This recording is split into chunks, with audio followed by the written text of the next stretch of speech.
Good evening. Happy Saturday. It's a rare Saturday edition of Talking Sports with Evan. I'm Evan Witalison, your host of Talking Sports with Evan. And thank you so much for tuning in, watching, listening to today's show. For those interested in the shirt that I'm wearing today, the Toyota Thon Jordan Love shirt, if you go to if you're on X, you go to follow you go to the banner down below, you go to that website and you can purchase this Jordan Love Toyota Thon t-shirt.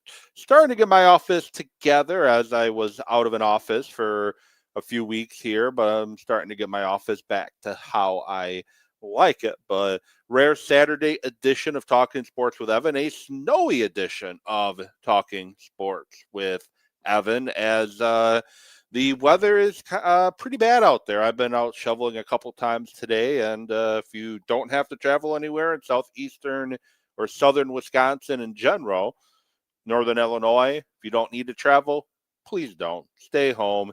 Let the people who clear the roads do their job and get the roads clear so we can have safe roads to travel. And um, big shout out to one of my colleagues at the radio station I work at on the weekends for volunteering to take my shift today, as typically a 35-minute drive to the station and back. Well, there's a good chance I would have been spending the night at the station if I would have gone into work. But enough about that. You can find Talking Sports with Evan on Facebook and YouTube.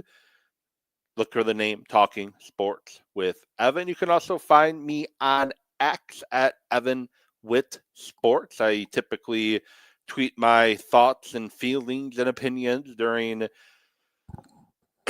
Packers and Badgers and Bucks games. And if you want to interact with my whatever take you feel it is, you're welcome to do that.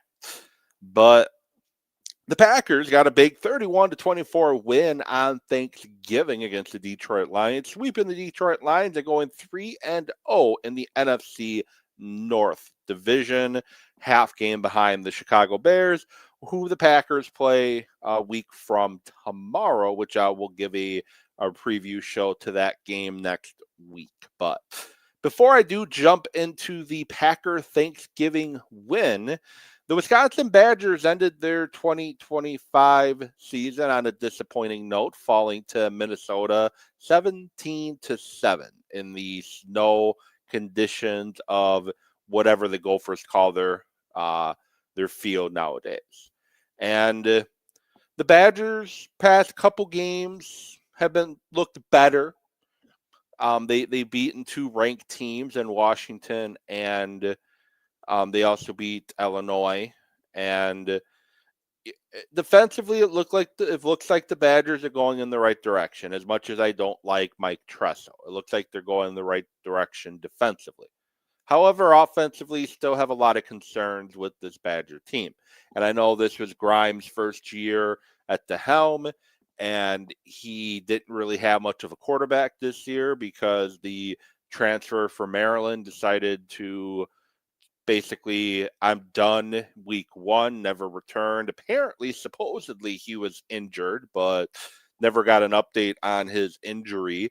And as far as I know, he just decided to throw the towel in on the season until I'm proven otherwise. But can't fault Grimes too much because of what he had to work with. But at the same time, I don't know if I'm completely sold on Grimes as the offensive coordinator. There were a few plays in today's game where they ran some zone read.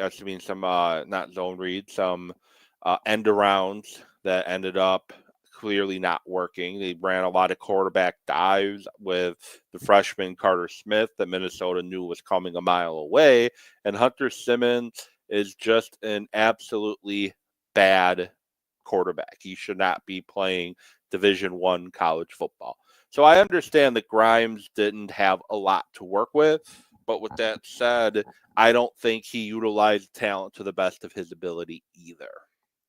So I don't want to have a revolving door of offensive coordinators.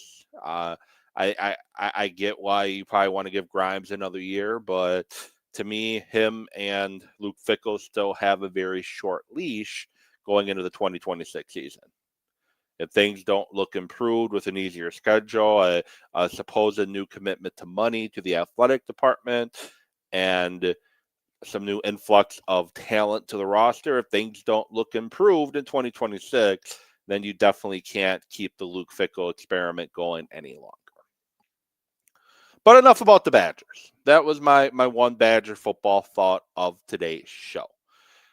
The main focus today is the Green Bay Packers, who, as I mentioned, defeated the Detroit Lions 31-24. I did give my initial reaction to the game that you can find on X at Evan with Sports and on TikTok, same or Evan with Tallison on TikTok. My instant reaction to that game.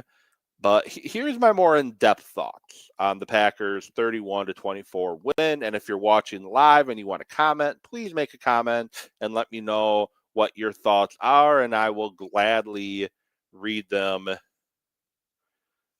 during this show. But I'm going to start off with things I liked about the game, things that stood out to me, starting with the offense. Then I'm going to go to the defense, and then I'm going to talk about the game overall. When you look at this game offensively first, the things we have been critical about Matt LaFleur the past several weeks, he did the opposite of. He wasn't conservative. He was aggressive. He went for it on fourth down 3 times, converted each and every opportunity, two of which went for touchdowns. One on an incredible catch from Dontavion Wicks, and I don't care what you say, that was a catch from Dontavion Wicks. So he had a foot down initially when he first caught the ball. For those that are saying that he moved the ball, you're allowed, per rule, you're allowed to move the ball from here and pull it into your body. You're allowed to do that. That's considered a football move. The question is when he was going from here to here with the ball, did the ball move at all? When there was contact to his body, did the ball juggle? And to me, the answer is no. I think he had clear possession of the ball with the initial foot down, and then he got the second foot down, touchdown. That's my interpretation of it. And you're allowed to have your interpretation, but my interpretation was it was a clear as day touchdown to Dontavion Wicks on fourth down. But with that said, if the call would have went the other way on the field, I don't think it gets overturned either. I think they rule it an incomplete pass if it would have been made an incomplete pass in the field of play. So it was one of those you need clear, concrete evidence to overturn the play. And I don't think there was enough evidence either way. So thankfully for the Packers, they caught a touchdown on the field. I like LaFleur's game plan. I think Josh Jacobs looked very refreshed. He had 83 yards on 17 carries, and he looked fresh. He looked more explosive than he has all season long. And I think a big part of that is the offensive line is finally starting to come together. This is the second week in a row that they've had this unit. I know in the first half a week ago, they were rotating, I should say in the first couple possessions, they were rotating in at right guard with Boughton and Morgan, and they eventually just went with Boughton, and Belton started at right guard on Thursday, and Belton kind of ran away with the position. And I'm not giving up on Morgan yet. I still think Morgan is a talented football player, and I think he will be your starting left tackle next year, as Rasheed Walker is likely going to move on, as the Packers don't really have any urgency to re-sign him. I know there is talk about re-signing him right before the season started, but haven't heard anything about it since. But I think there is a spot on this team for Jordan Morgan. I don't think the pick is a bust yet. I still think you need to give it some time, and we'll find out next year when he's at left tackle if that pick was a good pick or not. And I get you want people in the first round, they're going to come in and contribute right away, but it doesn't happen all the time in the NFL. It just doesn't.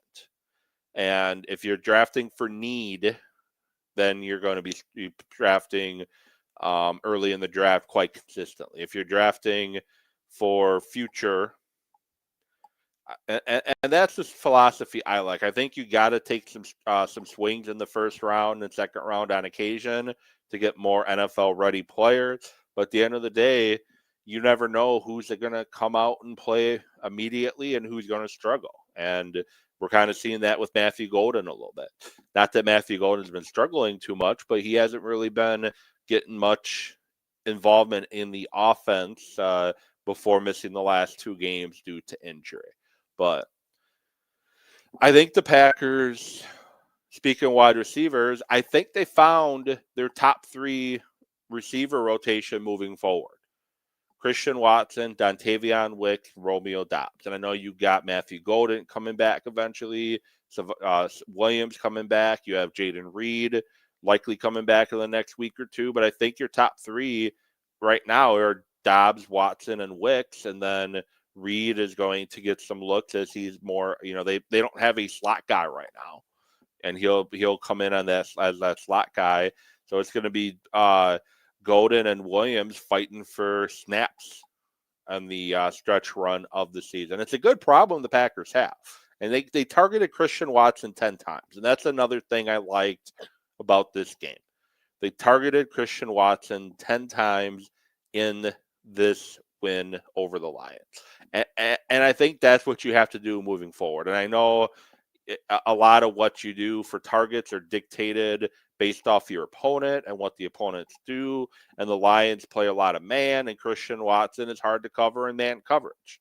So, of course, they're going to look for Christian Watson a lot when you play man. But I just think Christian Watson is starting to round out into a complete wide receiver where he can beat man and beat zone. And I think he's really taken that next step as a wide receiver. And I think you need to get him more looks than most of your other weapons at this point, especially without Tucker Kraft. I think Dontavion Wicks obviously has earned some targets, but I think those 2 should be who the offense is feeding through, and then Romeo Doubs is Jordan Love's security blanket. But so I like the 10 targets to Watson. I like the aggressiveness of the offense, and I liked what I saw from Josh Jacobs. The offense played outstanding, in my opinion, and Jordan Love played a great game. He ended up 18 of 30 for 234 and 4 touchdowns. Jordan Love is just like third week in a row that Jordan Love just seems to be taking his game to another level. And I said before the season started, it's all about consistency with Jordan Love. I need to see the great plays, more consistency, and that's what we're starting to see. He on 3 Thanksgiving games now is just outstanding numbers. 2 years ago was his coming out party against the Lions in Detroit. Last year is against Miami, I believe, on Thanksgiving, and now this year Detroit again. And Jordan Love is definitely putting and he's been good all season long, but he's definitely taken his game to the next level. And if you've not been high on Jordan Love up to this point, where the hell you been? Because his deep ball to Christian Watson was perfect. He had complete control of the offense. He knew what Detroit was going to try to do, and he threw the ball really well. And I think the offense hummed really well, and it'd be interesting to see what they can do against a Bears defense that's missing some linebackers. Another reason why you might want to attack the middle of the field with crossing routes with Christian Watson and Dontavion Wicks again. Defensively, it all starts with Micah Parsons. Micah Parsons has been outstanding, and I know after the Eagle game I was a little down on him, but Micah Parsons has been outstanding in Green Bay. He has been a closer. He is, as the Fox broadcasters talked about, a Mariano Rivera type player. I think Jeff Hafley talked about that as well. He's a guy that's going to make plays in the fourth quarter, and he's done it numerous times this season. And he came up with some big plays against Detroit on a third down sack, forced Detroit to then kick a field goal and preserve a 7-point lead. They're up 10 late in the fourth quarter. And here's the thing, if the if the ball is thrown and it's a touchdown, or they go for it on fourth down and score a touchdown, I guarantee you the end of game decision for Matt LaFleur to go for it around the 50-yard line is completely different. He's, that sack forced the Lions to have to kick a field goal and kept it a 7-point game as opposed to potentially being a 3-point game. Evan Williams is another player who's just been outstanding, and he was great against Detroit. His run fits were great. A comparison I've heard a few times now is Micah Hyde, and I agree with that. If they would have played Micah Hyde at safety more than slot corner, I think this is a lot of what we would have saw from Micah Hyde. And Evan Williams, he gets to have Xavier McKinney next to him, so he's learning from a great safety, and on top of it, he's a great player already. And his run fits are good. His tackling is sound, and he is just a outstanding football player. And Isaiah McDuffie, another great game. And I still think you need Quay Walker on the defense. He brings athleticism that Isaiah McDuffie doesn't bring, and they're able to get by without Quay Walker the last 2 weeks. But Isaiah McDuffie's definitely earned more snaps the way he's played the last couple weeks. Coverage, not very good. But he's done a great job with his run fits and attacking the line of scrimmage and getting pressure on the quarterback, getting pressure in the backfield on the running back. McDuffie has just been a great linebacker these past couple weeks. And like when you have Quay Walker back, if McDuffie continues to play the way he is, the linebacking unit just gets that much better alongside him and Edgerrin Cooper. Things I didn't like. I think the defensive backs are still a problem. Carrington Valentine did not have a good game on Sunday. Missed tackle to Williams when he should have wrapped up. He decided to throw a shoulder in there, and Williams ends up scoring a touchdown before halftime. I think his coverage wasn't that great, but hey, Jamison Williams is a very fast receiver, and that's not really Carrington Valentine's game. Keyshawn Nixon, another defensive back that struggled at times. And that's my biggest concern for the Packers moving forward is the play from their defensive backs. I think it could potentially cost them in the playoffs if they're not able to get consistent pressure on the quarterback. Jared Goff ended up 20 of 26 for 258 and 2 touchdowns. Jared Goff was in rhythm. His first 2 drives of the game, the Packers were rattling him and getting in his head and making things a struggle for Jared Goff. And then he settled in and he picked apart the Packer defense for the better part of the game. Thankfully, Micah Parsons was able to get some pressures late in that game along with Ngambare and company. But those are kind of the things I didn't like. There's not much offensively I didn't like. Special teams, obviously things I don't like. I don't understand why the Packers seem to be the only team in the NFL that just always kicks the ball directly into the end zone. It's like, do they not understand the special teams rules? Like, if you kick it directly into the end zone, it's going to be the ball at the 35-yard line. If you get it in the end zone on a bounce, then it's going to be the 25. If you kick it short of the goal line, and you're able to get down and cover, then you could, hopefully you can get a tackle before the 35-yard line.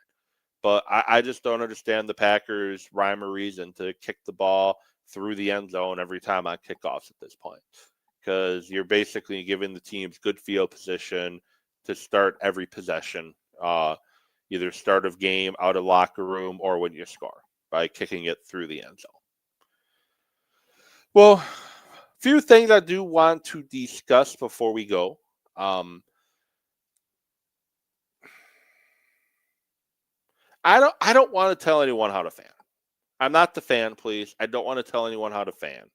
But it's frustrating on social media right now because we seriously have somebody on social media that wants a pat on the back and his flowers because the Packers ran their game plan based off of his suggestion. He said that the Packers keep giving the ball to Josh Jacobs inside the 5-yard line, where the Rams throw the ball to the tight end or throw the ball to Devontae Adams, and that gives Matt Stafford some rhythm, and that's why Matt, the whatever.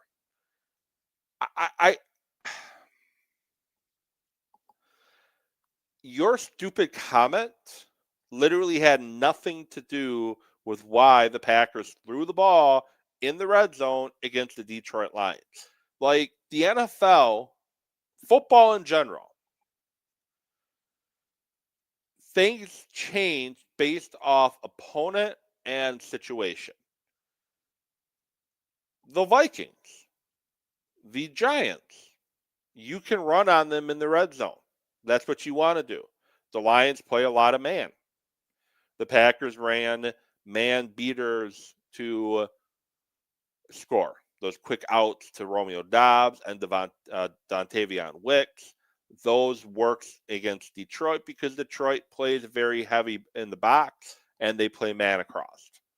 And they saw some things with the Giants game last week against the Lions that they clearly liked. The Giants didn't connect on the route, but the Packers did. But get over yourself, dude.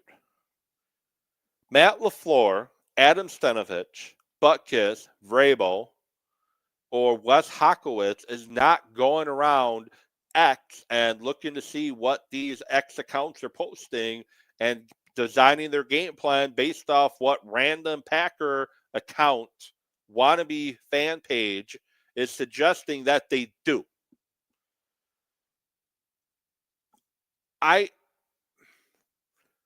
There is nobody inside any team in the NFL, 1265 or at Detroit or in LA, that pays any attention to what I'm saying or anybody's saying on X on what they should do offensively or defensively or whatever. It's just noise to them. Right or wrong, it's just noise. They don't pay it any attention. Some players do because they react to the tweets and the stupid posts and all that. But for the most part, Matt LaFleur is not designing his game plan because what Titletown Talks thinks he should do. Get off your high horse. Stop being a moron. So, again, not going to tell people how to fan. And if you are trying to be a content creator, make your own podcast, make videos like I am, go for it. Great. The internet gives us great possibilities to chase after our dreams and ambitions and all that stuff. But to even seriously think that your post about the Rams red zone approach had anything to do with the Packers red zone approach against the Lions is absolutely stupid. The other thing stupid, and I know for one of the guys doing this just a bit, but Matt LaFleur isn't becoming aggressive all of a sudden because you're bullying him on X. Get out of here with that. That's crazy talk. I tend not to pay much attention to other content creators. I follow some and I take, some thoughts on what they do and try to incorporate a little bit into what I want to do to get to where I want to be. But for the most part, it's just a lot of white noise out there on X. And it's the downside to social media.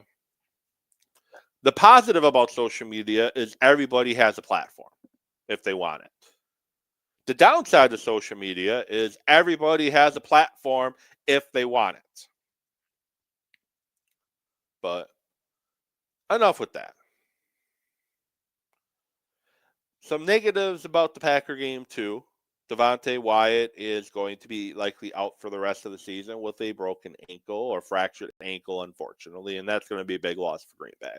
But I'm pretty confident in the way Brinson's been playing recently. I'm comfortable in Brinson being able to take up some of that slack, and I think overall they're going to be fine. But with that said, if you're in the southern Wisconsin or central Wisconsin, northern Illinois, Iowa area, be safe out there. These roads are not fun. I've had to shovel a couple times, and mainly it's just to keep my driveway clear. I'm trying to avoid being plowed in. I woke up a couple Mondays ago before I went up to Green Bay after we had about 10.5 inches of snow pretty much overnight, thanks to some lake effect snow with about 2 feet of snow in my driveway, and that's what I'm trying to avoid. I don't want to wake up tomorrow morning and get ready to go to work and have to unbury my driveway of over 2 feet of snow. So, but be safe out there. Be smart. If you don't have to travel, don't. And I will be back at it next week to bring you another edition of Talking Sports with Evan. And I'm also going to talk NFL in general. I know I talk a lot of Packers specific, but I'm going to talk a lot of NFL in general too. Playoff pictures, some teams in trouble, Kansas City, some teams are getting hot seemingly at the right time, Dallas. And I will talk about what the playoff picture is starting to look like for the NFL. So, with that said, thank you so much for tuning into the show. You can find it on Talking Sports with Evan on Facebook and YouTube, and at Evan with Sports on X or Twitter or whatever you want to call it. You can also find the audio version if you don't want to look at this face for 30 minutes. You can also find the audio version on Spotify as well. Hope you all have a great rest of your weekend, and I will be back at it next week to talk, hopefully, well, preview Packers versus Bears because they don't play tomorrow because they already played on Thursday. Have a good rest of your weekend, everybody.